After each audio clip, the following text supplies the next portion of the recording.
The alien Colosseum trembled with the roar of a beast. Massive and feral, the creature called Varric strained against titanium chains, its scaled body reflecting the artificial light of 1,000 stars. Across the arena floor stood Ethan Cole, a human engineer far from home, his wrists bound with glowing restraints. Blood trickled from a cut above his eye. The crowd of alien spectators, beings twice his height, with luminous blue eyes, screamed for resolution. Above them all, on a crystalline balcony, Emperor Thalrax rose to his full height, his voice booming across the chamber. This human laughed in the face of my daughter. Now he must choose kill this sacred beast or die alongside it. Ethan's eyes met those of the creature. In them, he saw not mindless aggression, but intelligence and suffering. He'd faced death before in the deserts of Iraq, but never like this, never so far from Earth. The princess watched from her father's side, her silver hair floating as if suspended in water. Her eyes betrayed nothing, but her fingers gripped the railing with unusual tension. As Ethan took a step toward the beast, the scene dissolved into blackness. 5 days earlier, the galactic arena of Klein floated in the orbit of a twin star system like a massive jewel catching fire. Inside its labyrinthine corridors, Ethan Cole worked alone near the edge of a ceremonial stage. Holographic emitters lined the polished floor, their inner workings exposed as he methodically checked each circuit. His hands moved with practiced precision, the muscle memory of 15 years spent fixing things others couldn't understand. At 58, Ethan's face bore the quiet confidence of a man who had seen the worst of humanity during the Gulf War and survived to build something after. The small scar that traced his right temple disappeared into salt and pepper hair, cropped short in the same military style he'd worn since his days in Delta Force. That part of his life was behind him now, locked away like the service medal he kept in his quarters. These days, he was just another engineer, contracted to fix the arena's holographic light grid before the royal parade began. He adjusted his work light to better illuminate the control panel. The Klein technology was impressive, decades beyond Earth's capabilities, but not without flaws. As an engineer who'd once helped retrofit NASA equipment, he could appreciate their advancements while spotting their weaknesses. A shadow fell across his tools. Ethan glanced up to see one of the Emperor's guards towering over him, armor gleaming like liquid metal. "Be invisible, human. The royal procession begins soon." The guard's translated voice crackled through its helmet. "You were instructed to complete repairs before the ceremony." Ethan nodded with practiced deference. "Almost finished." He'd learned that minimizing conversation with the Klein was the smartest strategy. Their society valued strength above all, and Earth, having only established diplomatic relations 5 years ago, was considered a backwater planet of weaklings. The guard moved on heavy boots, leaving perfect indentations in the polished floor. Around Ethan Klein, officials bustled in preparation, their blue skin catching the light of a dozen artificial suns that hung suspended in the arena's vast dome. Ethan returned to the circuitry, but his mind worked on multiple tracks, assessing the room, the exits, the behavior patterns of the guards. Old habits from special ops training never quite faded. The Klein might consider humans weak, but they'd never seen Delta Force operators navigate hostile territory. They'd never witnessed what Earth soldiers could accomplish when outgunned and outnumbered. As he closed the access panel, Ethan noticed something concerning. The power fluctuations in the holographic grid showed a distinct pattern. He pulled out his diagnostic tool, running a quick analysis. The results confirmed his suspicion the system had a critical design flaw. Under certain conditions, the energy routing could overload, potentially causing a catastrophic failure during the ceremony. "This could be dangerous," he muttered, checking the time. 20 minutes before the ceremony began, not enough to implement a proper fix, but perhaps enough to create a temporary bypass. He reached deeper into the panel, rerouting critical power junctions with the speed of someone who'd defused bombs under gunfire. From above, a low hum began to build. The Klein spectators were taking their seats, thousands of them filling the curved walls of the arena. Their conversations created a sound like distant ocean waves rising and falling in alien cadence. Ethan worked faster, sweat beading on his forehead. The emergency bypass would hold for a few hours, long enough for the ceremony to conclude safely. After that, the entire system would need an overhaul. He'd file a report, but whether the Klein would listen to a human's assessment was another matter entirely. With 5 minutes to spare, he sealed the panel and gathered his tools. As he stood to leave, a Klein official approached, dressed in ceremonial robes that shimmered with embedded technology. "You, human engineer, remain here. The official pointed to a position near the edge of the stage. "Stand there. Do not move until the ceremony concludes." Ethan's jaw tightened, but he nodded. This wasn't part of his assignment, but arguing with Klein officials had consequences. He'd seen another human contractor deported last month for showing insufficient respect. The man had simply questioned an instruction. Taking his position, Ethan stood straight, hands clasped behind his back, parade rest as it had been called in his military days. Around him, towering Klein guards with glowing blue eyes prepared for the Emperor's arrival. Each stood twice his height, with skin like polished marble and armor that seemed alive, shifting with their movements. The lights dimmed gradually. The crowd fell silent. The air smelled of ozone and anticipation. When the drums of this Klein empire echoed through the chamber, Ethan felt them in his chest more than heard them. A rhythmic pulsing that synchronized with heartbeats, an ancient sound weaponized through technology. The massive doors at the far end of the arena slid open, revealing blinding light. From within that radiance emerged the royal family. At the center walked Princess Zura, the only daughter of Emperor Thalrax. Her beauty was unlike anything from Earth, tall and elegant, her silver hair floating as if underwater, defying gravity in the most mesmerizing way. Her ceremonial robes cascaded around her like liquid starlight. Behind her strode Emperor Thalrax, twice her height, his presence commanding absolute silence. His blue skin was deeper than the others, marked with luminescent patterns that signified his royal bloodline. Walking slightly behind Zura was a male Klein that Ethan recognized from intelligence briefings, Prince Vaughn, her betrothed. His posture exuded arrogance, his gaze sweeping the arena as if assessing property soon to be his. Every alien in the arena bowed low as the procession passed. Ethan followed suit, lowering his head in the way he'd been instructed during cultural orientation. The royal family proceeded toward the central dais, where 3 crystal thrones awaited. As Princess Zura passed near where Ethan stood, one of the robotic attendants flanking the procession misstepped. Its arm caught the trailing edge of her ceremonial robe. The princess stumbled slightly, not falling, just a tiny loss of balance, the kind of minor misstep anyone might make. But to Ethan, standing too close, intense from hours of delicate work, something about the moment struck a nerve. The princess, so revered and feared, suddenly seemed utterly human in her momentary gracelessness. A reflexive response escaped before he could stop it. He laughed, a small, nervous chuckle barely audible to himself. But in the perfect silence of the arena, that sound echoed like thunder. The procession froze. The guards turned as one, their blue eyes burning like distant stars. The rhythmic drums stopped mid-beat.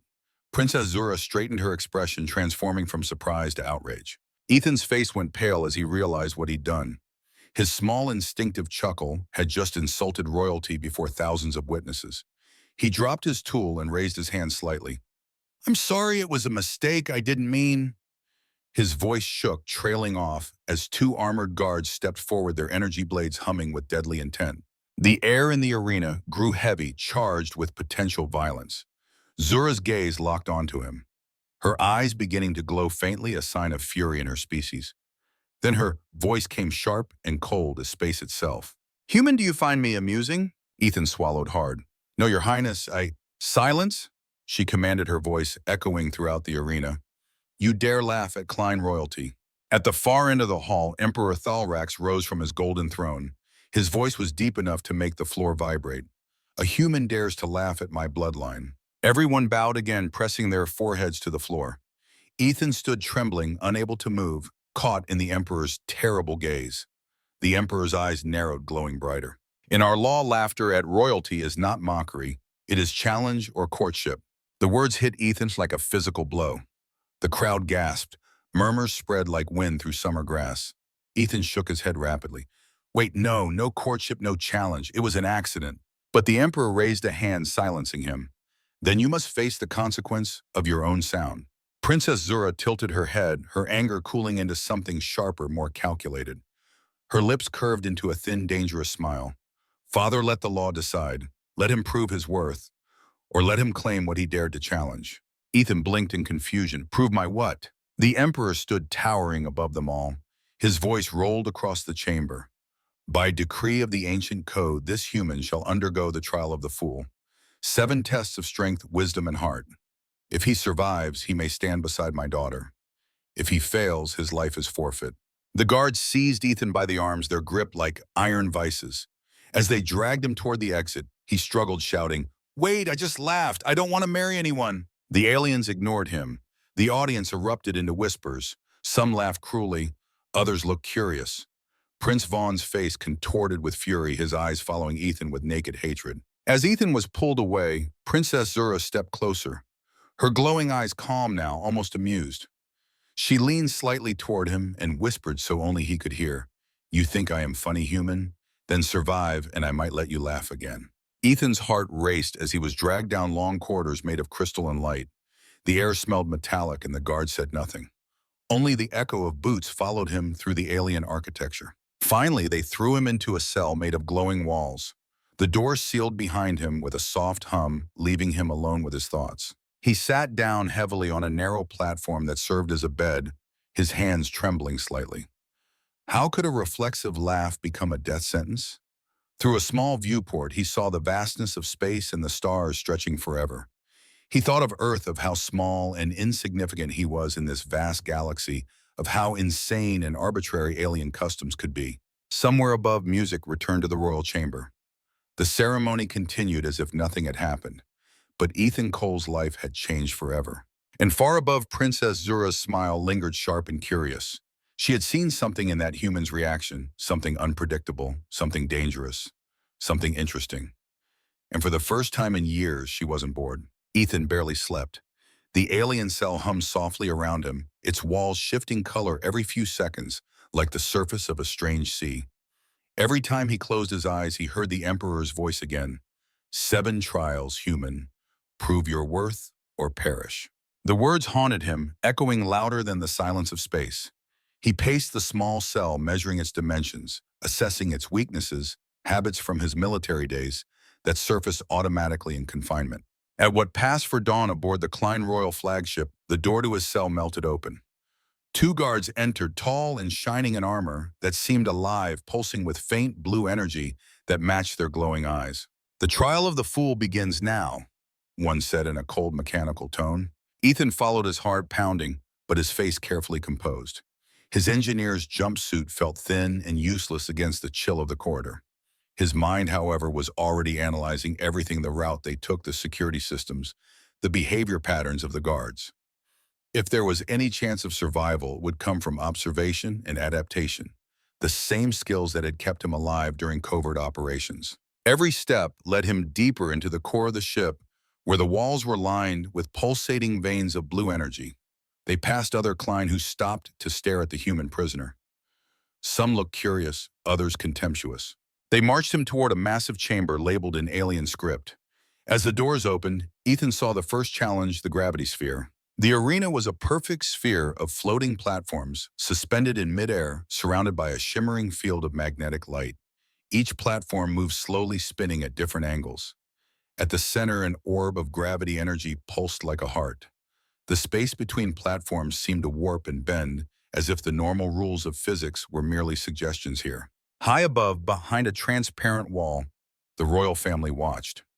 Emperor Thalrak stood like a mountain while Princess Zura sat beside him, her silver hair glowing softly under the artificial light.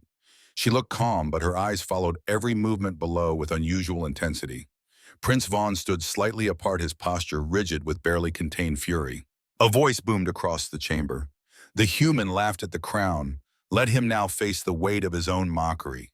He will endure the pull of the stars, or he will be crushed beneath them. Ethan's breath quickened. The guards pushed him forward onto one of the floating platforms. Instantly, his feet grew heavy, as if massive weights had been attached to his boots. The gravity shifted violently, and it felt like someone had placed a mountain on his shoulders.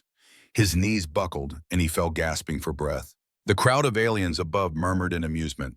To them, he was nothing but a fragile creature from a weak world. They expected him to collapse within seconds. Zura leaned slightly forward, her expression unreadable. She remembered his nervous laugh, his wide eyes, and the way he tried to apologize. She didn't know why, but part of her wanted him to survive, perhaps to prove the arrogance of her people wrong. Ethan clenched his teeth and pushed himself up. His muscles screamed in protest. His veins felt like fire. The gravity pressed down harder, but he refused to fall again. As he struggled to stand, memories of Delta Force training flooded back: the endless drills in extreme conditions, the techniques for managing pain and exhaustion. He regulated his breathing using the combat breathing technique, 4 seconds in hold for 4, 4 seconds out, hold for 4. The controlled breathing helped him focus through the crushing pressure. Then he noticed something. The gravity pulse came in waves timed with the flicker of lights on the control node across the sphere. The pattern wasn't random, it was systematic, almost like a heartbeat. He'd worked on machines his whole life, fixing plasma conduits, on spacecraft, repairing ship systems in emergency conditions. This was no different. It was just another system with rules and patterns waiting to be understood. Ethan crawled toward the nearest stabilizer panel, his fingers trembling with effort. He pulled a wire from his jumpsuit pocket, a habit from work, always keeping the basics on hand, and jammed it into the glowing interface. Sparks flew. The gravity pulse hesitated. For a second, the crushing pressure lifted. Ethan gasped for air and adjusted the connection, balancing the energy feed. His engineer's mind analyzed the system on the fly, identifying control points and feedback loops. The crowd fell silent as the human began controlling the chamber itself. Emperor Thalrax frowned deeply. "He's adapting," he muttered, surprise evident in his tone. Zora's lips curved ever so slightly. "He's thinking," she whispered, as if discovering something unexpected. The next few minutes turned into a silent battle between man and machine. The field tried to overpower him, increasing pressure when he gained stability. But Ethan used his instincts and timing to stabilize each pulse. He crawled from platform to platform, rewiring energy nodes with determination born from years of combat experience. His movements became more confident as he learned the system's patterns. When a platform tilted dangerously, threatening to send him into the abyss, he used the wire to redirect energy to the stabilizers.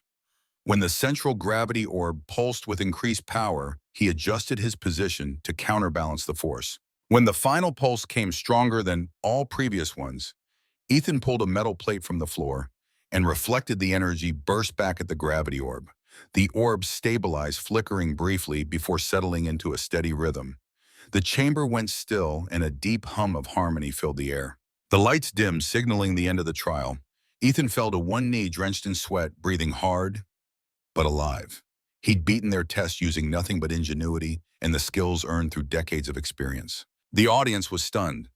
No human had ever passed the gravity sphere test.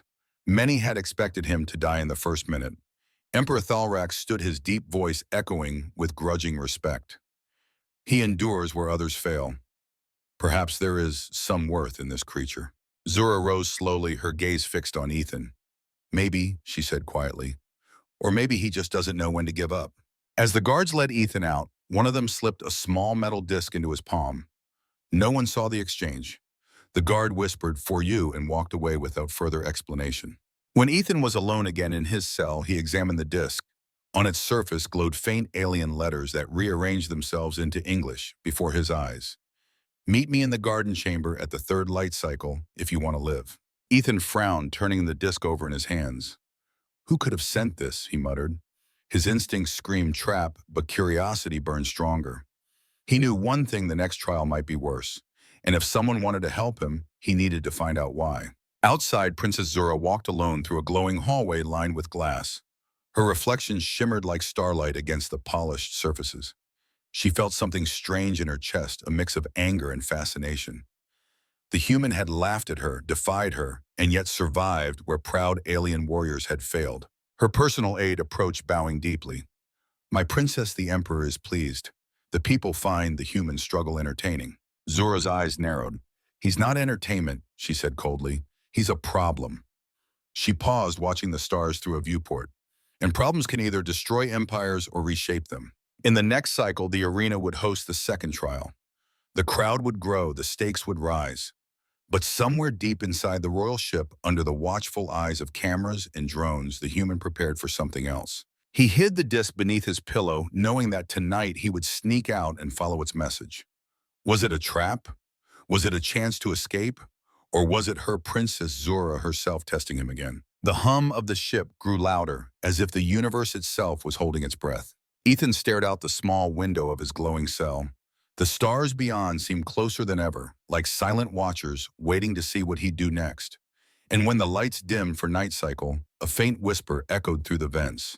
Not from a machine, not from a guard, but from a voice he recognized, calm and dangerous. "Don't sleep, human. The real trial begins in the garden. Ethan looked up sharply, his pulse racing. Somewhere behind that voice, the fate of his life, and perhaps the heart of a princess, was already waiting. The lights dimmed across the Klein Royal flagship, shifting from bright silver to a soft indigo hue that meant night in their world. For the first time since his capture, Ethan felt the strange rhythm of the alien ship's day and night cycle. The hum of engines became quieter and the corridors emptied of guards. Somewhere in the distance, he could still hear the faint echo of alien music, soft, haunting, and unfamiliar. He turned the small, glowing disc over in his hands, studying its seamless construction. The message shimmered again: "Meet me in the garden chamber at the third light cycle if you want to live." Ethan didn't know who sent it, Allie or Trap, but he knew one thing for certain: staying still meant certain death. He glanced up at the glowing walls of his cell, searching for any weakness. The surface seemed alive, pulsing faintly, like the skin of some gigantic creature. He reached into his boot and retrieved a small metal shard he'd broken off from one of the gravity sphere's platforms, insurance taken when no one was watching. Using the shard, he carefully scraped the surface of the wall's energy seam where the glowing field was thinnest. Sparks flickered and vanished as he worked. He thought of other barriers he'd bypassed in his life: security systems in Baghdad, enemy lines in Kuwait, the walls he'd built around himself after coming home. Finally, the wall flickered for half a second, just enough. Ethan slipped through the temporary gap, emerging into the corridor outside. The passageway was empty, filled with a faint mist and humming light. Strange runes floated across the floor, marking paths to different decks. Ethan crouched low and moved carefully, remembering the layout from when the guards had dragged him earlier. The path to the garden chamber was deep in the ship's heart, near the oxygen generators. As he walked, he caught glimpses through crystal windows of the endless void outside, stars swirling like dust in a beam of light. It was both beautiful and terrifying. He wondered how far he was from Earth, from the simple life he'd built for himself after leaving the military. It seemed like another lifetime now: the modest apartment in Houston, the engineering firm where he'd worked for 15 years, the quiet evenings spent alone with books about worlds he never thought he'd see. After what felt like an hour of sneaking, avoiding patrol drones and the occasional night guard, he reached a wide arched door made of living vines. The moment he approached, they shifted, curling away to form an entrance. Ethan hesitated, then stepped through. Inside was something he never expected: an alien paradise. The garden chamber was enormous, filled with floating lights and translucent leaves that shimmered like glass. Trees with liquid silver bark reached toward the ceiling, and flowers opened with a soft musical hum when he passed. It was like stepping inside a dream. A thin mist hung in the air, glowing faintly blue. Then he heard footsteps. Instinctively, Ethan hid behind a massive glowing fern, peering through the luminescent leaves. A tall figure entered, silver light reflecting off her long hair. It was Princess Zura, dressed not in her royal armor, but in a simpler gown made of silk-like strands that shimmered with every movement. She looked younger, softer, different from the cold princess he had seen in the arena. Her face, without the formal expressions of court, showed a vulnerability he wouldn't have believed possible. "I know you're there, human," she said calmly without turning. Her voice was softer now, but it still carried authority that seemed bred into her bones. Ethan stepped out slowly, keeping a safe distance. Special ops training had taught him to maintain escape routes, even during negotiations. "You're the one who sent the message." Zura nodded slightly. "Yes, I did." "Why gay?" he asked, his tone cautious, searching her alien features for any sign of deception. She turned her glowing eyes, catching the starlight from the ceiling. "Because if you face the next trial alone, you will die." Ethan frowned. "And you care because—" Zura walked toward a glowing pool at the center of the chamber, kneeling to touch the water. Ripples of light spread under her hand like living creatures. "Because I don't want to marry you, human," she said quietly, "and I don't want your death to make me a prisoner of my father's politics again." Her words made him pause.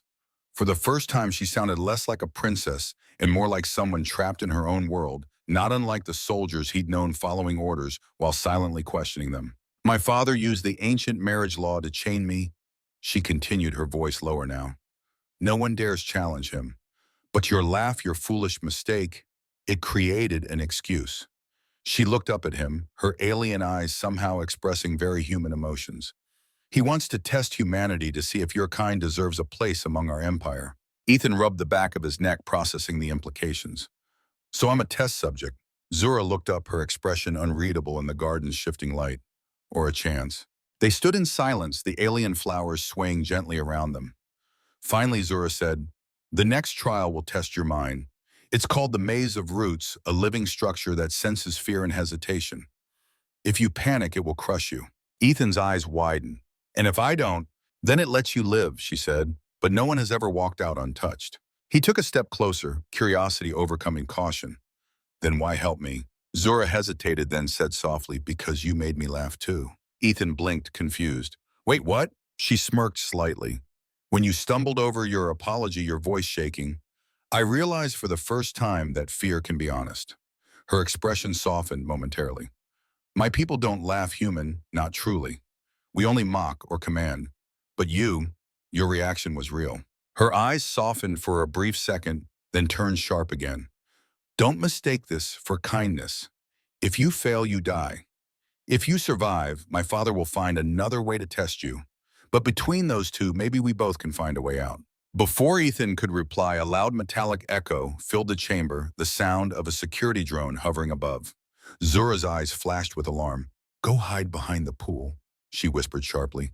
Ethan dove behind a pillar as a hovering orb entered, scanning the room with a red light. The drone paused on Zura. "Princess, you are not authorized to be here." Zura stood calmly, her posture instantly reverting to royal bearing. "I needed solitude. Will you question royalty?" Her voice carried such command that Ethan felt it in his chest. The drone paused, then floated back toward the exit. The vines closed behind it, sealing the room again. Ethan let out a slow breath emerging from his hiding place. "You risked getting caught just to warn me." Zura turned away, her form glowing faintly in the mist. "Don't flatter yourself, human. If you die, I lose my freedom." Still, there was something in her voice. It didn't match her words, a softness she tried to hide. She began walking toward the exit, her gown flowing like liquid moonlight. Before she left, she looked over her shoulder and said, "At dawn, the trial begins. I can't help you there. But remember this, the maze listens to your heartbeat.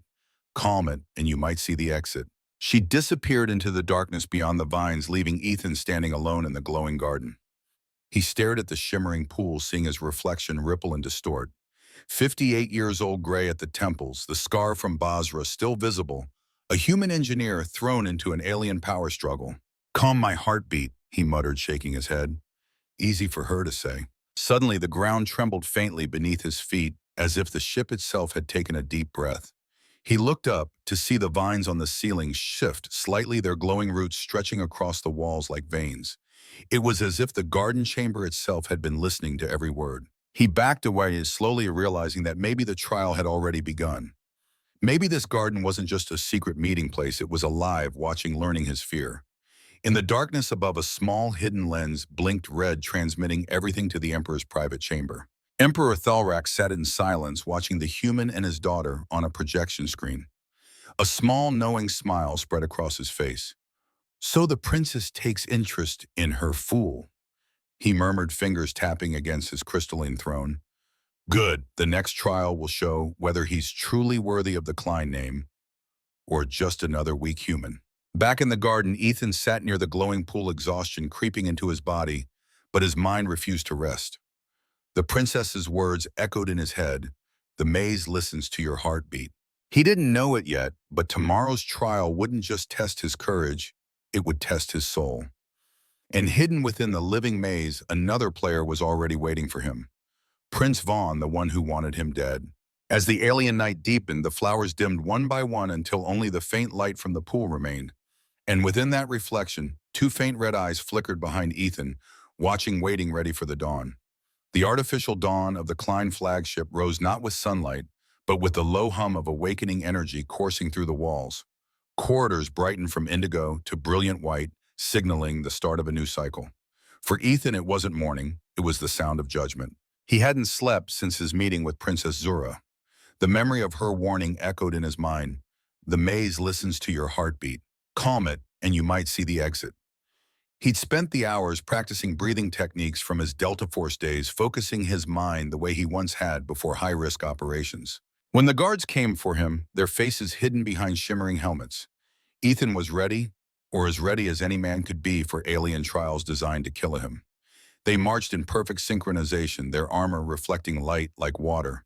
They said nothing as they led him through a long corridor lined with alien symbols that seemed to shift and change as he passed. The air felt heavy, charged with anticipation.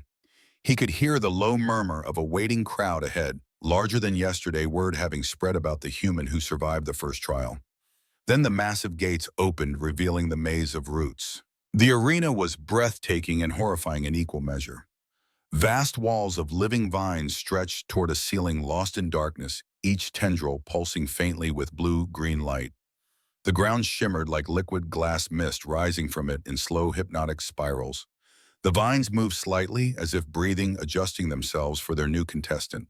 Alien spectators filled the stands above, their voices a chorus of excitement and bloodlust.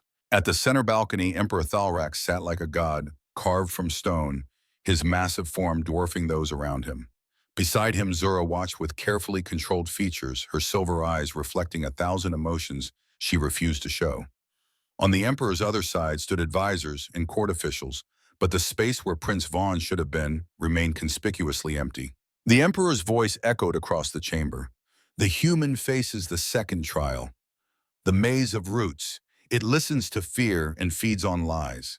Let him find the heart of the maze, or let him become part of it. The crowd roared. Ethan stepped inside and the gates closed behind him with a deep, resonant rumble. Instantly, the sound vanished, no more cheering, no hum of machinery, just silence.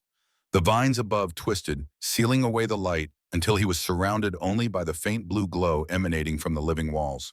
He took a careful step forward, his boots touching the slick floor. Instantly, the walls shifted, closing tighter around him.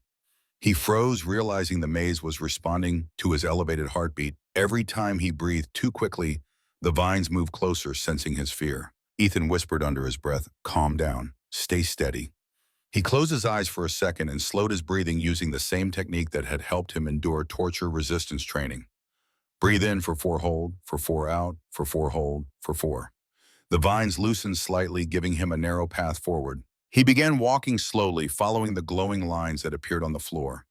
The deeper he went, the darker it grew. The air thickened with a sweet alien scent, something between flowers and ozone. His head started to spin slightly, and he realized the atmosphere itself was affecting him, attempting to disorient his human physiology.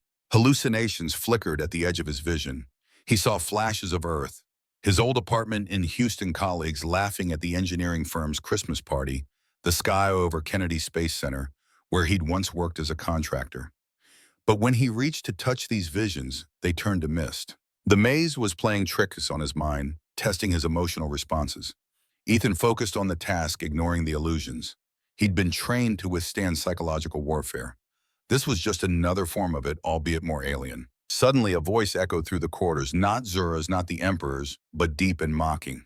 Well, well, the famous human, the one who made the princess blush. Ethan spun around, his pulse spiking despite his attempts at control. From the shadows stepped Prince Vaughn, tall and armored, smiling with cruel amusement. His pale blue skin shimmered under the maze's glow, and his eyes burned with jealousy and hatred. "You," Ethan said, recognizing him from the ceremony. "You're the one she was supposed to marry." Vaughn tilted his head. "Yes, until you laughed. Now my honor is stained because of you, human." He stepped closer, his armor whispering as it moved like thousands of tiny organisms shifting in concert. "But don't worry, I intend to clean that stain myself." Ethan took a step back, assessing the alien prince, the way he'd once evaluated hostile combatants, looking for weaknesses, vulnerabilities, patterns of movement. "If you want me dead, the maze will do it for you." Vaughn's grin widened, revealing teeth that gleamed like polished crystal. "No, the maze obeys me. My family grew this place from our own bloodline. It will listen to my command." He raised a hand, and the vines around them writhed like serpents, snapping toward Ethan with frightening speed. Ethan dove to the side, rolling under a sweeping tendril that crashed into the ground where he'd stood. Sparks of blue light flew from the impact as he scrambled to his feet. As he ran deeper into the maze, Ethan grabbed a fallen branch. It was metallic at the core, pulsing faintly with the same energy as the walls. He jammed it into one of the pursuing roots. The plant recoiled, the lights flickering along its length. "Clever." Vaughn's voice echoed through the living corridors, seeming to come from all directions at once. "But you can't outsmart the blood of Klein." The prince raised both hands, and the maze came alive with renewed fury. Vines shot from every direction, curling around Ethan's legs, his waist, his throat. He gasped for air as they tightened, trying to tear them off. But the more he fought, the tighter they squeezed. As darkness edged his vision, Ethan remembered Zura's words again. Calm your heartbeat. He forced himself to go still, to breathe evenly, despite the constriction around his throat. The vines hesitated, confused by the contradiction between his physical predicament and his controlled vital signs. You don't feed on strength, Ethan whispered, understanding dawning. You feed on fear. He closed his eyes, drawing on decades-old training. He pictured himself back on Earth, fixing machines in the quiet of his workshop, surrounded by the familiar and ordinary. His mind conjured the rhythm of rain on his apartment window, the smell of engine oil, the satisfaction of solving complex mechanical problems. The vines loosened slightly as his heartbeat slowed. Then with sudden force, Ethan grabbed the metal shard he'd kept hidden in his pocket, the same wire from before, and jammed it into the glowing root nearest his throat. Electricity crackled. The vine shrieked an organic sound that shouldn't come from a plant and recoiled in pain. The entire network shuddered momentarily, releasing him. Ethan broke free, gasping for air, and began running deeper into the maze. Vaughn roared behind him, his voice distorting with fury. You think you can run from me, human? But Ethan didn't answer. He was observing, analyzing. Each time his heart rate increased from exertion, the vines moved closer. Each time he controlled it, they retreated. He followed the pulse of light beneath his feet, recognizing a pattern similar to the gravity sphere's energy nodes. Every pulse meant a turn, every dim flicker warned of a dead end. Behind him, Vaughn pursued, commanding the maze to trap the human. But something strange was happening. The maze seemed confused, responding to both Vaughn's commands and Ethan's emotional control. Minutes passed, maybe hours, time losing meaning in the green-blue labyrinth, until Ethan stumbled into a clearing. At the center was a glowing crystal heart suspended between two massive vines, pulsing with the rhythm of the entire maze. He realized this was the core of the maze, the destination he was meant to reach. He stepped closer, but then froze as he spotted a figure on the other side. Vaughn stood there, blood trickling from his lip, where a vine had struck him, his eyes burning with rage. You reached the heart, he said, his voice strained with disbelief, but you'll never leave it alive. The prince drew a blade made of living light, its edge humming with deadly intent. Ethan looked around desperately, nothing but Vine's roots and the glowing core pulsing like a heartbeat. Then an idea struck him, dangerous and desperate, but the only option left. He shouted, You said the maze listens to your blood, right? Vaughn frowned. Yes, why?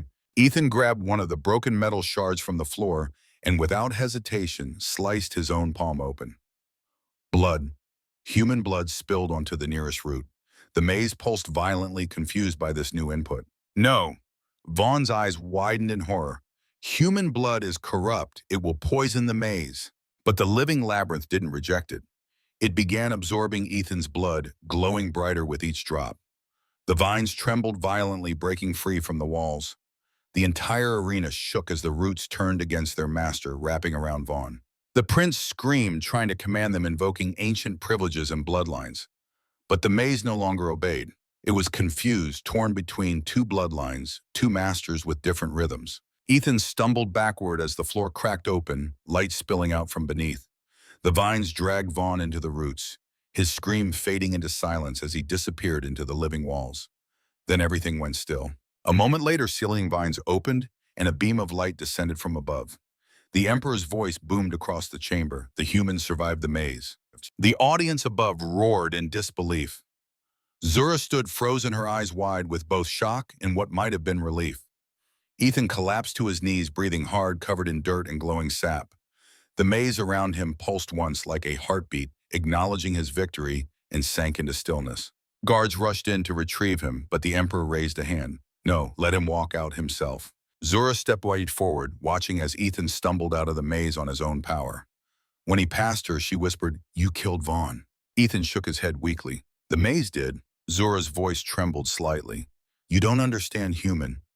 You didn't just survive the trial, you changed it forever. The maze has never tasted human blood before. High above them, Emperor Thalrax leaned back in his throne, his glowing eyes narrowing thoughtfully. He bleeds courage and chaos, he muttered. Perhaps humanity deserves its chance after all. That night, as Ethan's wounds were tended in silence by medical drones, A messenger slipped a sealed note under his chamber door. It bore the royal crest in a single line of alien script that translated to, "The next trial will break your heart, human, and mine." When Ethan woke, the room around him pulsed softly with blue light. He was lying on a levitating bed surrounded by floating machines that hummed as they healed the cuts along his arms and face. His right hand, where he'd sliced it open, was wrapped in a translucent bandage that glowed softly. He stared up at the ceiling where alien runes glowed faintly, shifting between languages he didn't understand. His mind was foggy, the memory of the maze still clawing at the back of his thoughts. The vines, the screams, Vaughn's final cry as he was dragged into the living walls. Everything blurred together like a half-remembered nightmare. But one thing stood clear in his mind, Zura's voice. "You didn't just survive the trial, you changed it forever." He sat up slowly, the pain sharp but manageable. The air in his chamber felt different, heavier, colder. The guards who used to watch him with mocking grins now kept their distance, their expressions unreadable behind their glassy helmets. The human had done the impossible, and now even the Klein elite didn't know what to make of him. Then the door slid open and she entered, Princess Zura wearing her royal armor, again gleaming like liquid silver. Her face was calm, but her eyes held too many thoughts to hide. She stopped at the foot of his bed. "You survived," she said softly. "My father is impressed." Ethan looked at her wearily. "That's not the same as being safe." She tilted her head slightly. "No, it isn't." For a long moment, neither of them spoke. Finally, Zura took a deep breath. "Your next trial is not about strength or skill," she said. "It's about the heart." "The heart," Ethan frowned. "You mean what feelings?" Zura's gaze lowered. "Mercy." She handed him a small metallic token etched with glowing blue symbols, a royal pass that would grant him limited movement within certain areas of the ship. "Tomorrow," she continued, "you will be taken to the lower arena. You will face a creature called Varak, one of our sacred beasts. My father raised it since it was an egg. It is intelligent, ancient, and dangerous." Ethan turned the token in his hand. "Let me guess. I have to fight it." Zura hesitated, something vulnerable flickering across her features. "No, you have to choose whether to fight it or free it." Ethan blinked. "What kind of trial is that?" Zura looked away, unable to meet his eyes. "A cruel one. The Varric is kept in pain to keep it obedient. If you release it, it may destroy everything around it, including you. And if I kill it, then you live." She finally looked at him directly. "But you prove that humanity is just like us." Ethan's chest tightened. He could see it in her eyes. This wasn't just a test for him. It was for her too, perhaps for the entire Klein Empire. Before she turned to leave, she said something that caught him off guard. "My father thinks mercy is weakness," she whispered. "Show him it isn't." The next cycle came too soon. Ethan stood in the arena once again, but this time the atmosphere was different. The stands were full to capacity. Thousands of aliens from across the Empire had come to see the humans' next act of defiance. The Emperor sat high above, unmoving, his expression like carved stone. Princess Zura sat beside him, her posture rigid. The empty seat where Vaughn would have been seemed to accuse everyone with its emptiness. When the massive gate opened, a thunderous roar shook the chamber. Out of the darkness emerged the Varric. It was enormous, at least 10 meters tall, covered in metallic scales that shimmered like molten glass. 4 eyes glowed with intelligence, and heavy chains bound its legs and neck. Every movement it made caused the air to tremble. Sparks of energy snapped from its restraints. Ethan felt his throat go dry. The creature looked at him not with hatred, but with exhaustion. Its breathing was heavy, its eyes filled with something almost human pain. The Emperor's voice echoed through the arena. "Human, this is your trial. The beast before you was once the guardian of my world. Now it is broken. If you destroy it, you will earn the title of warrior. If you free it, you will die." The crowd cheered, bloodlust evident in their alien calls. The chains around the Varric glowed brighter, sending visible waves of pain through its massive body. It roared again, but the sound was more despair than rage. Ethan stood frozen. His hands shook as he stared at the creature. He remembered Zura's words, "Show him mercy isn't weakness." Ethan's voice cracked as he shouted up at the stands, "You call this a test? This thing doesn't need punishment. It needs freedom." The crowd murmured in shock at his audacity. The Emperor narrowed his eyes. "Then prove your conviction human," he said coldly. "The choice is yours." Ethan stepped forward, his heart pounding so loud he could barely hear his thoughts. He approached the Varric slowly, the creature's 4 eyes following his every move. Its claws flexed, chains rattling ominously. He placed his hand on one of the glowing restraints. The energy burned his skin, but he didn't pull back. He had seen enough suffering in war to recognize it in any form, human or alien. He spoke softly, "You're not my enemy, are you?" The creature blinked, slowly lowering its massive head just slightly, a gesture of acknowledgement. Zura watched from above, her hands tightening on the edge of her seat. "Don't do it," her aide whispered beside her. "He'll die if he releases it." But she didn't answer. Her eyes were locked on the human below, seeing something in him that her people had long forgotten. Ethan pulled a small tool from his pocket, the same device he'd made from scraps during his first trial. With practiced precision, he jammed it into the chain's energy node. Sparks flew. The energy flickered. The crowd gasped. The Emperor rose. "Enough," he thundered. "Humans, stop this madness." But Ethan shouted back, "No madness is keeping something alive just to make it suffer." The final restraint snapped, and the Varric let out a roar that shook the foundations of the ship. Its wings, previously bound tight against its body, burst open, scattering shards of glowing dust across the arena. The crowd screamed as the creature rose to its full height, towering over them all. The Emperor drew his staff, energy flaring at its tip. "Kill him," he ordered the guards. But before they could move, the Varric turned toward the Emperor's balcony. Its massive head lowered and its voice thundered, not words but something deeper. A sound that carried emotion and thought through the air like a physical force. Zura froze as the voice echoed inside her mind. "The human freed me, not for glory but for mercy. I will not harm those who showed compassion." The creature spread its wings, breaking through the arena's dome, leaving behind a trail of light as it soared into space. The crowd fell silent, witnessing something unprecedented in their history, a Varric freed and forgiving. The Emperor lowered his staff slowly. Then in a voice that shook with restrained emotion, he said, "He disobeyed my command. He defied the will of the Empire." And yet he paused, his gaze shifting toward Zura, then back to Ethan. "The creature spared us all." Zura stood unable to hide the emotion in her eyes. Ethan looked up at her, exhausted, bleeding from the energy burns on his hands, but still standing. For a moment their eyes met, and the noise of the crowd faded. The lights dimmed, and everything else vanished. Zura descended from the balcony, walking across the arena floor. Her armor shimmered as she approached him. "You could have killed it," she said softly. Ethan nodded. "But then I'd be no better than the ones who chained it." She looked at him for a long time, then whispered, "You don't laugh at pain. You fight it." The Emperor rose once more. "Enough sentiment. The next trial begins soon," he said sharply, though his tone held less rage than before. Guards stepped forward to escort Ethan away. But as he passed Zura, she leaned closer, her voice barely audible. "You're changing my father human, and that terrifies him." Ethan gave a weak smile. Good, maybe fear is what he needs. Later, as he rested in his chamber, the faint hum of the ship felt different, almost calm.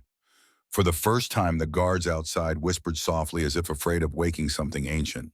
And in the royal chamber, Emperor Thalrax stared out at the stars, lost in thought. His aide approached carefully. "My lord, the people, they cheer for him." The Emperor's voice rumbled low. "They cheer for a fool who showed mercy." He turned, his massive form silhouetted against the stars. "Perhaps that is what frightens me most." Far away in the cold silence of space, the Varric's roar echoed across the void, a sound of freedom. And in its reflection, Zura stared from her window, whispering to herself, "He has no crown, no empire, and yet he makes the stars bow to him." The silence in the ship after the trial of heart felt heavier than any noise. The crowd had dispersed. The beast was gone, and the echo of Ethan's defiance still rippled through the Empire like an aftershock. Rumors spread across every deck. The human had freed a sacred creature and lived. Some called him blessed, others called him cursed, but everyone called him dangerous. Ethan didn't feel like a hero. He sat on the edge of his narrow bed, wrapping a cloth around his burned hand. Each movement reminded him of what he'd risked. His muscles ached. His lungs still burned from the Varric's roar, but his mind refused to rest. He had seen something shift in Emperor Thalrax's eyes when the creature flew free, a flicker of doubt, perhaps even respect. But that was the kind of thought that could get him killed. The doors hissed open and two guards entered silently. "The Emperor summons you," one said, voice neutral, where once there had been contempt. Ethan followed, expecting another trial chamber, but instead they led him through a narrow passageway lined with glowing runes. At the end stood a vast hall made of black stone and liquid glass torches burning with violet fire. The Emperor sat alone on a throne of living metal, his eyes glowing faintly in the dim light. "You have completed 3 trials," Thalrax said. and turned each one into something it was never meant to be. You make fools of my traditions human, yet I cannot ignore your courage. Ethan stood quietly, unsure if it was an insult or a compliment. The Emperor was a creature of contradictions, a being who valued strength, yet seemed disturbed when faced with a different kind of power. You have one last chance to prove what you truly are. The Emperor continued, rising from his throne. His height cast a shadow that stretched across the floor, engulfing Ethan in darkness. Tomorrow you face the final trial, the trial of dominion. Ethan frowned. What's that supposed to mean? The Emperor's lips curved into a faint smile that never reached his eyes. It means you will fight for your place beside my daughter, or die as entertainment for my people. Ethan's stomach sank. A duel, not just a duel, Thalrak said, his voice cold and echoing. A battle to the death against a warrior of my choosing, one who fights not for love, but for revenge. Ethan's blood ran cold. He didn't need to ask who that warrior would be. The maze had devoured Prince Vaughn, but no one had seen the body. In his gut, Ethan knew the prince wasn't gone. Nothing in this empire was ever quite what it seemed. When he was taken back to his cell, Zura was waiting. She looked different, her armor gone, replaced by a long robe of starlight fabric. Her face was pale and troubled, her silver hair unbound for the first time since he'd met her. You're not supposed to be here, Ethan whispered. I don't care, she said sharply, then lowered her voice. My father intends to make you fight Vaughn. Ethan froze. That's impossible. Vaughn's dead. Zura shook her head, her eyes haunted. Not anymore. The maze didn't kill him, it changed him. Her words chilled him to the core. She explained what her father had done, how Vaughn's remains had been taken to the Bioforge, a chamber deep within the ship, where ancient alien technology fused flesh with crystal and energy, creating something beyond life, beyond death. The Emperor had turned his future son-in-law into a weapon, a perfect instrument of revenge. Tomorrow you'll face him, Zura said, her voice trembling. And if you win, my father will no longer have an excuse to keep you prisoner. But if you lose, she trailed off, unable to finish the thought. Ethan looked at her for a long moment, then smiled weakly. You know, for someone who wanted me dead when we met, you're awfully concerned now. Zura glared, but her eyes softened. Don't mistake this for weakness, human. You've done something no one else ever has. She paused, looking vulnerable for the first time. You made me hope. She turned to leave, but Ethan caught her wrist gently. Zura, he said, his voice low, if I don't make it, promise me one thing. She turned slightly, the starlight from the viewport casting half her face in shadow. What? Don't let him turn mercy into a crime. Her throat tightened, and for a brief second her hand squeezed his before she pulled away and vanished into the hall. That night, Ethan didn't sleep. He sat in the corner, tinkering with the remnants of the tools he had scavenged over the trials, crafting a small device, a magnetic pulse generator. Crude but effective. His plan was simple: survive long enough to prove that humans could fight smarter, not harder. Outside his cell, the ship hummed with anticipation.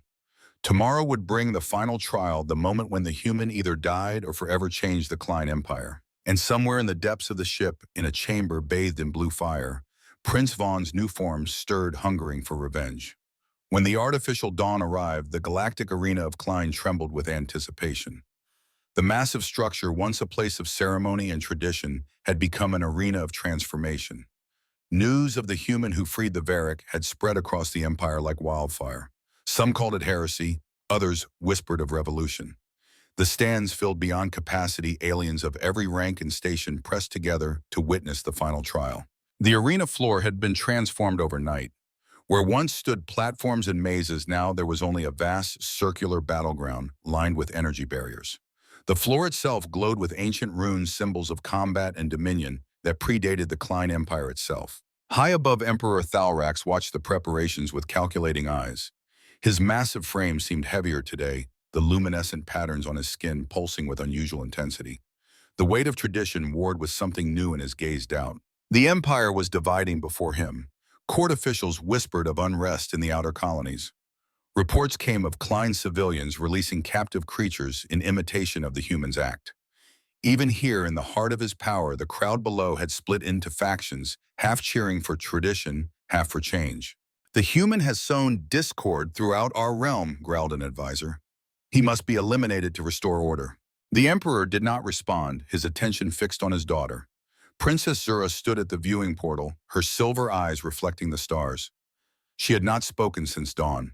Daughter, he finally said, Are you prepared for what comes next? She turned slowly. Are you, father? Their gazes, locked in silent combat, a battle fought in glances rather than blows. The Emperor saw something in her eyes he had never witnessed before: defiance. Not the petulant resistance of youth, but the steady resolve of a leader. Below, the doors to the holding cells opened. Ethan Cole emerged, escorted by 4 guards. The crowd's reaction was immediate, a thunder of voices rising in both support and condemnation. He walked steadily, his face composed. At 58, he carried himself with the dignity of a man who had faced death before and found it wanting. The burns on his hands were still visible, badges of his choice to free rather than kill.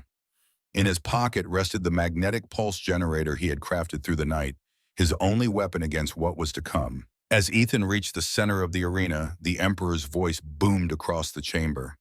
The final trial begins, the trial of dominion. The opposite doors opened and a hush fell over the arena. From the shadows emerged something that had once been Prince Vaughn. His body was fused with crystalline armor, his veins glowing like molten fire beneath translucent skin. His eyes, once blue like all Klein, now burned red with hatred and technological enhancement. His voice, when it came, was layered, half organic, half machine. You took everything from me, human, he snarled, the words distorting with rage. Now I take your life. Ethan's training kicked in immediately. Assess the threat, identify weaknesses, formulate strategy. Vaughn moved with unnatural speed, his body augmented beyond normal Klein capabilities. His right arm had been transformed into a weapon, a blade of pure energy extending from where his hand should have been. I didn't choose this fight, Ethan called out, his voice steady despite the fear coursing through him. But I'll finish it. The duel began with a burst of energy as Vaughn lunged forward. His blade was a streak of light barely visible as it sliced through the air. Ethan barely dodged, feeling the heat as the weapon scraped against the ground beside him. Sparks flew where energy met matter. The crowd roared as Ethan rolled away, using the momentum to create distance. His mind worked rapidly. Vaughn was faster, stronger, augmented beyond human capability. A direct confrontation would be suicide. Ethan activated the magnetic pulse device, disrupting Vaughn's movement for a split second. The prince's augmented systems faltered momentarily, his stride breaking rhythm. It was enough time for Ethan to circle behind him, analyzing the construction of Vaughn's new form. There, at the junction between organic spine and mechanical enhancement, a power node glowed brighter than the surrounding tissue. Vaughn recovered quickly, slamming Ethan with a surge of kinetic force that threw him across the arena. Pain shot through Ethan's ribs as he collided with the energy barrier. He gasped for breath, forcing himself upright despite the agony. The crowd roared, half cheering for Vaughn, half shouting for the human who had defied their empire. Zura stood unable to remain seated, her heart pounding as she watched Ethan stumble. Every instinct told her to look away, but she couldn't. She had started this journey when she whispered to him in the garden. She would see it through. Your earth-fighting skills are useless here, Vaughn taunted, advancing with predatory confidence. You are nothing but an aging mammal facing extinction. Ethan's mind flashed back to another battlefield, the Kuwait desert, pinned down by enemy fire, outnumbered and outgunned. His Delta Force commander's voice echoed in his memory. When outmatched, changed the battlefield. Ethan circled the arena, drawing Vaughn into pursuit. Each time the prince closed in, Ethan triggered the pulse generator, causing momentary disruption in Vaughn's systems.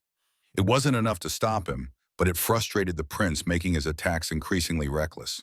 Stop running, coward! Vaughn roared, his mechanical voice distorting with rage. It's called strategy, Ethan replied, his breathing controlled despite the exertion. Something they forgot to program into you. Vaughn's fury mounted with each failed attack. His movements became less precise, more powered by rage than calculation. Exactly what Ethan had been waiting for. When Vaughn charged again, Ethan stood his ground.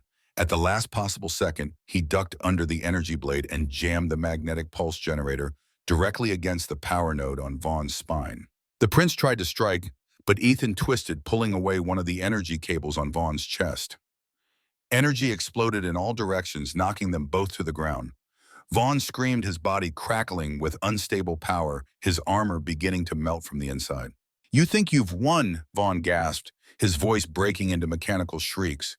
You'll never belong here. You'll always be the outsider, the human joke. Ethan stumbled backward, panting, blood trickling from a cut on his forehead.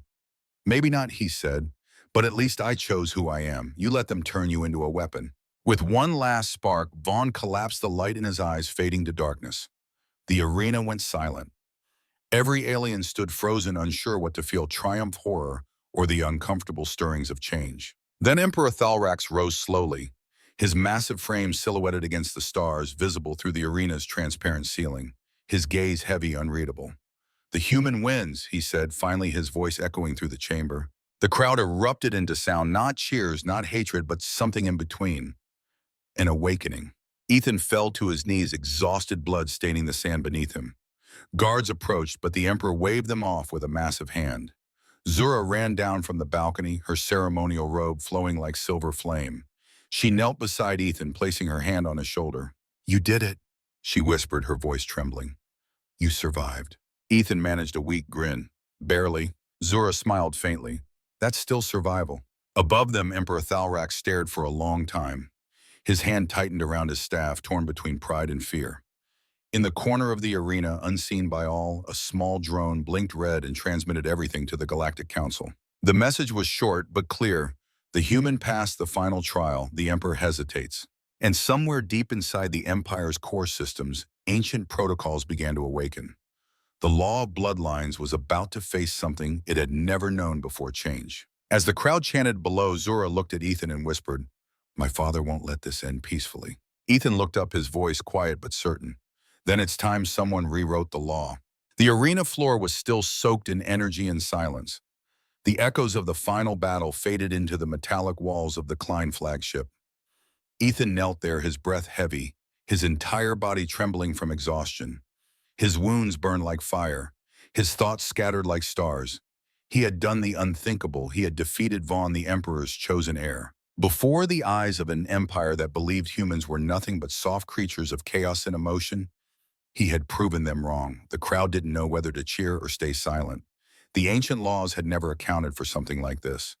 A human was never meant to win, never meant to stand beside royalty, never meant to change their story. Up on the royal dais, Emperor Thalrax stood without a word, his towering form still as stone. The blue glow in his eyes flickered as though he was thinking of something deep, old, and painful. Zura stood beside him, her chest rising and falling as she tried to breathe through the storm building inside her. Her father finally spoke, his voice shaking the very air. "Enough." The word carried through the ship like a wave. "The trials are complete." The guards lowered their weapons. The audience fell silent, and every alien eye turned to their ruler. Ethan forced himself to stand, his legs weak, but his gaze steady. "So," he said between breaths, "did I pass, or do you want to invent another test?" The Emperor's lips twitched, not a smile, not yet, but something close. "You have a tongue too sharp for a fool human."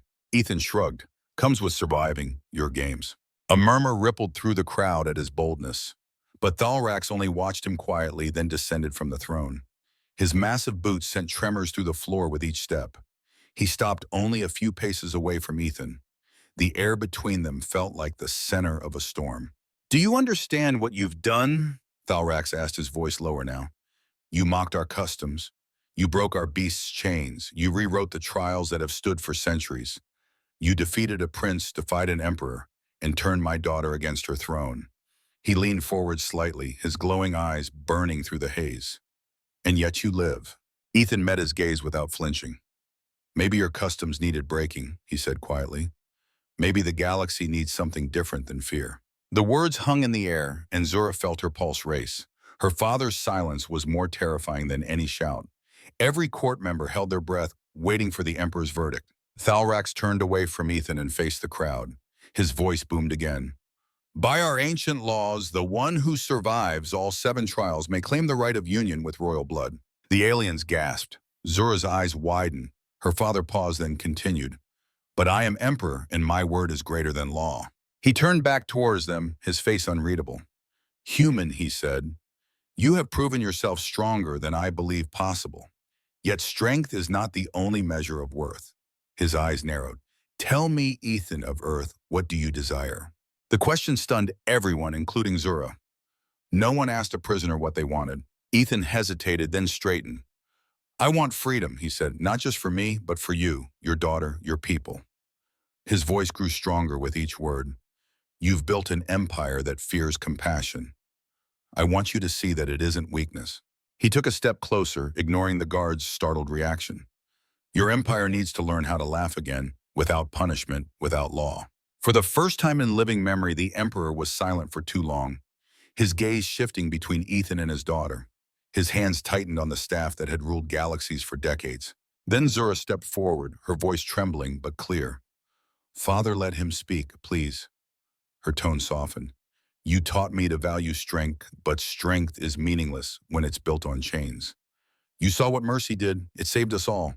The Varric spared your throne because of him. The Emperor looked at her sharply, his expression flickering between anger and realization. The silence stretched until it became unbearable. Finally, he let out a slow, heavy breath. Perhaps, he murmured, the fool has taught me something. He turned to the crowd and raised his hand. Let it be known across the stars the human Ethan Cole has passed the trials of Klein. Not through conquest, but through heart. The hall erupted in noise shock, in disbelief turning into thunderous applause. The law had never witnessed a moment like this. A human had earned a royal title not through violence, but through defiance of fear itself. Zura turned toward Ethan, her voice low and uncertain. You've done it, she said. He'll never admit it aloud. But you've changed him. Ethan smiled weakly. Good, I was running out of luck anyway. But just as the crowd celebrated, a sudden alarm blared through the ship. The blue lights turned crimson. Holograms flared to life in the air, showing the image of a massive warship emerging from hyperspace. Its design wasn't Klein, it was something older, darker. One of the royal officers rushed forward, his voice panicked. My lord, it's the Council of Intradraw. They've declared the Emperor unfit for rule. Your decision to spare the human has been called an act of treason. The Emperor's face hardened. They move faster than I expected.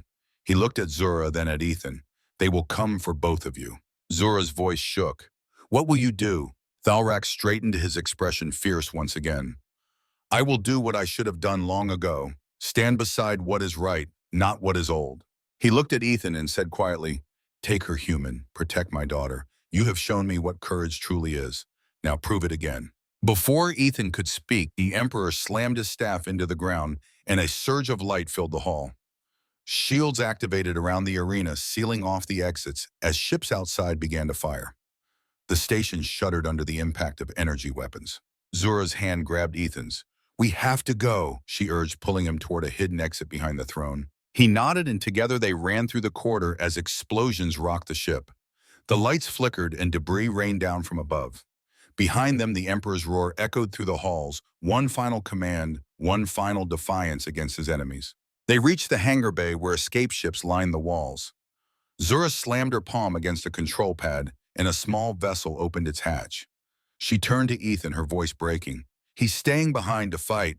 Ethan shook his head. He'll die. Her eyes shimmered with unshed tears. He knows. As they launched into space, the Klein flagship burned behind them, surrounded by a fleet of crimson warships. The Emperor's voice came through the comms one last time, faint but powerful. Go, daughter of mine. Carry the fire that laughter lit. Make the galaxy remember. Then the transmission cut. The explosion was silent in the vacuum of space, but its light stretched across the stars, a dying sun reborn in defiance. Ethan stared at the growing glow, his chest tight with emotions he couldn't name. Zura sat beside him, silent tears on her cheeks. He whispered softly, he chose to change, even at the end. She looked at him, her eyes fierce through the pain. And now we have to live like his choice mattered. They drifted toward the edge of the starfields, their small ship swallowed by the dark horizon. Behind them, the Empire trembled. Ahead of them, freedom, uncertainty, and a future no one could predict. Zura turned to him, her voice soft. You laughed once, human, she said. That laugh changed my life. Her hand found his across the void between their seats. It changed everything. Ethan smiled faintly. Guess laughter isn't such a crime after all. She reached for his hand, their fingers intertwining. The stars outside shimmered like witnesses to a new beginning. The ship's engines hummed steady and alive, and as they disappeared into the nebula, her whisper carried through the silence of space. For the first time in centuries, the galaxy laughs again. But the story wasn't over. As their small craft vanished into the cosmic mist, a signal pulsed from deep space, a message from the freed Varric. It had found others of its kind living in secret on the fringes of known space. There were more like it creatures and beings who had fled Klein tyranny, forming colonies beyond the Empire's reach. Their ship's navigation system picked up the signal. A set of coordinates appeared on the screen, an invitation, a promise of sanctuary. Ethan studied the star map, calculating their trajectory. "There's a planet in the Magellan cluster," he said, "3 weeks at our current speed." Zura's silver eyes widened. "The forbidden zone, no Klein has ever ventured there." "Then you'll be the first," Ethan replied, "and maybe not the last." As they set course for this new destination, Ethan realized his role had changed. No longer was he just an engineer fixing machines. Now he was a bridge between worlds, a translator of cultures, a mentor to those seeking a different path. In the weeks that followed, as their ship traversed the stars, Zura learned to laugh, truly laugh without fear or restraint. And Ethan shared stories of Earth, of human resilience and compassion, of mistakes made and lessons learned. When they finally reached out to the coordinates, they found not just a planet, but a coalition, a gathering of species from across the galaxy, all seeking refuge from oppression. The Varrock greeted them at the landing pad, its massive wings creating a canopy of living light. "The human who understands mercy," it rumbled, its voice warm with recognition, "and the princess who chose freedom. You are the first of many." As they stepped onto this new world, Ethan felt the weight of responsibility settle on his shoulders. At 58, he had begun yet another chapter of his life, perhaps the most important one. Here, his experience would matter more than his strength, his wisdom more than his weapons. He would become what the Klein Empire never expected: a mentor, a teacher showing a new generation that mercy wasn't weakness, that laughter wasn't crime, that change wasn't treason. And somewhere in the vastness of space, the embers of the Klein flagship still burned, a monument to an emperor who in his final moments chose to stand beside what was right, not what was old. His sacrifice would not be forgotten. His daughter would ensure it. The revolution had begun with a laugh. It would continue with a promise. And the stars themselves seemed to whisper as Ethan and Zura walked side by side into their uncertain future. This is how galaxies change, not with conquest, but with heart. After 3 weeks of careful navigation through the stars, their small craft finally approached the coordinates sent by the Varrock. As they descended through wispy clouds of amber and gold, a landscape of breathtaking beauty unfolded below them. The Magellan outpost wasn't just a refugee camp, it was a thriving civilization hidden in plain sight. The settlement sprawled across rolling valleys nestled between jagged mountains that gleamed with deposits of crystal similar to those in Klein architecture. But unlike the cold precision of the Empire, these structures blended harmoniously with the natural landscape. Buildings spiraled upward, following the contours of the terrain, their surfaces changing color with the movements of the twin suns overhead. "It's beautiful," Zura whispered, as their ship touched down on a landing pad constructed from a material that resembled living wood. "How could this have existed without the Empire's knowledge?" The Varrock awaited them, its massive form silhouetted against the sunset. Behind it stood a delegation unlike anything Ethan had ever seen, beings from at least a dozen different species, some he recognized from Earth's limited contact with the galaxy, others entirely new to him. "The Empire sees only what it wishes to see," the Varrock rumbled, its telepathic voice resonating in their minds. "And we have become very good at remaining invisible." As they disembarked, Ethan noticed 3 specific features of this remarkable community that spoke to its unique character. First, the governance structure. Unlike the rigid hierarchy of the Klein, the Magellan outpost operated through a council of elders drawn from each species. Decisions were made through consensus rather than decree. At their first community gathering, Ethan watched as representatives debated resources and defense with equal voice, regardless of physical size or technological advancement. Second, the integration of technology and nature that surpassed anything on Earth or in the Klein Empire. Energy systems drew power directly from the planet's magnetic field without disrupting it. Food was cultivated in spiral gardens that produced 10 times the yield of traditional farming while actually enriching the soil. Medicine combined advanced biotech with natural remedies, allowing for treatments tailored to each species' unique biology. Third and most striking to Ethan was the education system. The community had constructed a circular amphitheater where knowledge was freely shared. Children of all species learned together, their differences celebrated rather than homogenized. He watched a Klein child, one of the few refugees from the Empire, working alongside a reptilian species that would have been considered inferior back home. "They need guides more than rulers," explained Varrock as they toured the settlement. teachers more than warriors. 2 months after their arrival, as Ethan and Zura had begun to establish their place in this new society, an unmarked ship arrived bearing news from the Klein Empire. The message was delivered by a young Klein officer who had once served in Thalrax's court. "The Empire is in turmoil," he reported, his hands trembling as he displayed a holographic record. After the Emperor's sacrifice, a civil conflict erupted between the traditionalists, who want to maintain the old ways, and the reformists, who were inspired by your actions. The hologram showed massive demonstrations in Klein cities with crowds holding symbols of the Varak, now an emblem of freedom. In some regions, Klein had already abandoned the forced servitude of other species. In others, brutal crackdowns attempted to preserve the old order. "The Council of Intradraw claimed the throne," the messenger continued. "But many refuse to recognize their authority. They blame you both for the chaos, but others." He hesitated. "Others speak your names like a prayer for change." Most surprisingly, a movement had formed calling themselves the Emperor's Last Command. Klein, who believed Thalrax's final act had been his most important. They distributed recordings of the arena events throughout the Empire despite intra-draw attempts to suppress them. "Princess Zura," the messenger bowed deeply, "many await your return, believing you are the rightful heir to a new Klein society." Zura's face showed the weight of this unexpected responsibility. "I cannot return to rule as my father did," she said finally, "but perhaps I can help build something new." In the year that followed, Ethan found his purpose in this community of outcasts and visionaries. Drawing on his military experience, he established a defensive strategy that emphasized protection without aggression. Teams were formed not based on species, but on complementary abilities. The swift working alongside the strong, the technological minds partnered with instinctive strategists. More importantly, he became a teacher in the amphitheater. 3 times each week, he shared knowledge from Earth that the galaxy had never known. Some lessons were practical engineering techniques that combined Klein crystalline technology with Earth's innovative problem solving. He taught methods for repairing systems with limited resources, skills he'd mastered during his deployments. Other lessons went deeper. He shared Earth's long, painful history of overcoming prejudice and division. He spoke of humanity's mistakes and hard-won wisdom. The concept of democracy fascinated species that had only known rule by strength or birthright. "On Earth, we learned often too slowly that diversity isn't weakness," he explained to a class of 30 beings from 7 different species. "It's the ultimate form of resilience.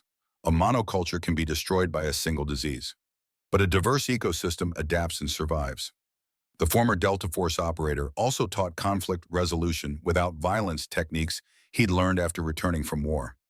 "The strongest warrior isn't the one who defeats every enemy," he told them, "but the one who turns enemies into allies." At 60, Ethan found himself respected not for his combat skills, but for his wisdom, exactly the transformation that the narrative patterns of his generation valued most. The young Klein who had fled the Empire sought him out for counsel. The Varak brought their disputes to him for mediation. Zura, meanwhile, became a bridge between worlds. Using secure channels established by sympathizers, she communicated with reform movements growing throughout the Klein Empire. She never called herself queen or princess anymore. Those titles belonged to the old world. Instead, she became known as the voice of the nebula, advocating for a galactic society built on cooperation rather than domination. 6 months after the messenger's arrival, she and Ethan stood on a hilltop overlooking the expanding settlement. New refugees arrived weekly now, bringing stories of changes spreading throughout known space. "My father would never recognize what his empire is becoming," she said softly. "I think he saw it coming," Ethan replied. "That's why he made the choice he did." She turned to him, silver eyes catching the light of stars just beginning to appear. "When you laughed in that arena, did you ever imagine it would lead to this?" Ethan shook his head, the lines around his eyes deepening with his smile. "I was just trying not to get killed. And instead you helped birth a revolution." He took her hand, a gesture that once would have been unthinkable between a Klein royal and a human engineer. "Not me. Us." As night fell completely, the settlement below glowed with lights of a dozen different colors and technologies, each representing a different heritage brought to this haven. Earth was just one small point of light in that constellation of cultures, but an important one. In a ceremony held on the anniversary of their arrival, The Council of Elders formally recognized Ethan and Zura's contributions. The Varric, now leading a growing community of its own kind, presented them with a crystalline structure that captured and held their integrated DNA patterns, the ultimate symbol in their culture of partnership and legacy. What began with laughter continues with wisdom, the Varric announced to the gathered community. The human who taught mercy and the princess who chose freedom have shown us that true strength lies not in domination, but in harmony. Later that night in their quarters, fashioned from local wood and salvaged spacecraft parts, Ethan received a final message from an old contact in Earth's space program. It was brief but momentous. The Klein Reform Council has requested diplomatic relations with Earth. They've asked specifically for you as ambassador. Zura read the message over his shoulder. Will you go back? Ethan considered the question carefully, thinking of the journey that had brought him here from a lonely apartment in Houston to the center of galactic change. At 60, most men were considering retirement. But he had found something better than rest. He had found purpose. Not to stay, he decided, but to connect these worlds. Someone needs to translate between them. She nodded, understanding completely. The mentor becomes the bridge. As they stepped outside to look at the stars once more, the distant light of Earth's sun was just barely visible, one small point in a vast, changing universe. Somewhere between that distant home and this new one, an empire was transforming, inspired by a single moment of defiance, a laugh that became a revolution. And in the great cosmic dance of stars and civilizations, that was perhaps the most profound legacy any man could hope for, to stand at the fulcrum of change and push ever so slightly towards something better. Not through conquest, but through heart.